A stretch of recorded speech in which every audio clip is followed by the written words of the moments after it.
बिस्मिल्लाहिर्रहमानिर्रहीम। अस्सलाम वालेकुम नाजरीन, मैं हूं हाजी मोहम्मद सावी से। आज हम मौजूद हैं ज़िला फैसलाबाद में एक गंदम के खेत में। आज हम बात करते हैं कि गंदम के हवाले से किसानों को कौन कौन से मसाइल पेश आ रहे हैं और उन मसाइल की क्या वजूहात हैं और उन मसाइल का क्या मुनासिब हल है।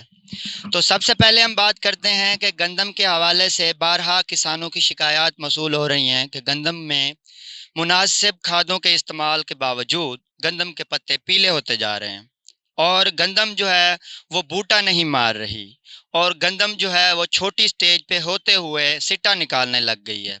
तो किसान भाइयों, सबसे पहले इसकी वजूहात क्या हैं? किसान भाइयों, जिस तरह इंसानों को जिंदा रहने के लिए हवा पानी के साथ साथ मुनासिब रोशनी की ज़रूरत होती है, उसी तरह पौधों को भी अपनी खुराक तैयार करने के लिए हवा पानी के साथ साथ मुनासिब रोशनी की ज़रूरत होती है। रोशनी की मदद से पौधे पानी के साथ साथ जो हम खादें उसमें डालते हैं वो भी जज़्ब करते हैं, जिससे वो अपनी खुराक तैयार करते हैं। मुनासिब रोशनी ना मिलने की वजह से पौधे पानी के साथ साथ अज्जा को भी कम जज़्ब करते हैं, जिसकी वजह से पौधों का रंग पीला हो जाता है और पौधे दबाव का शिकार हो जाते हैं। इस दबाव के नतीजे में पौधों की जो बूटिंग होती है, जिसको हम बूटा मारने की सलाहियत कहते हैं, वो कम हो जाती है, जिसकी वजह से हमारी औसत पैदावार बहुत कम आती है। और इसी तरह जब कोहरा पड़ता है तो गंदम की फसल में बढ़ोतरी कम हो जाती है और पत्ते जो है वो जलना स्टार्ट कर देते हैं।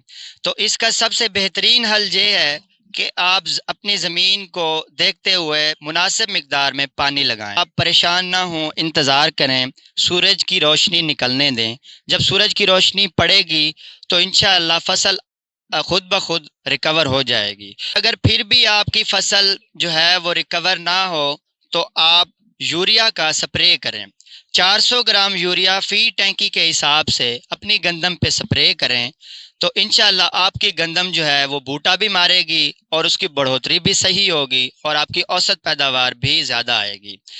और मज़ीद मालूमात व रहनुमाई के लिए सावी के दिए गए नंबर पर रब्ता करें, सावी ऐप को इंस्टॉल करें और सावी के फेसबुक पेज को लाइक करें और सावी के यूट्यूब चैनल को सब्सक्राइब कर लें। अपना बहुत सारा ख्याल रखें। अल्लाह हाफ़िज़।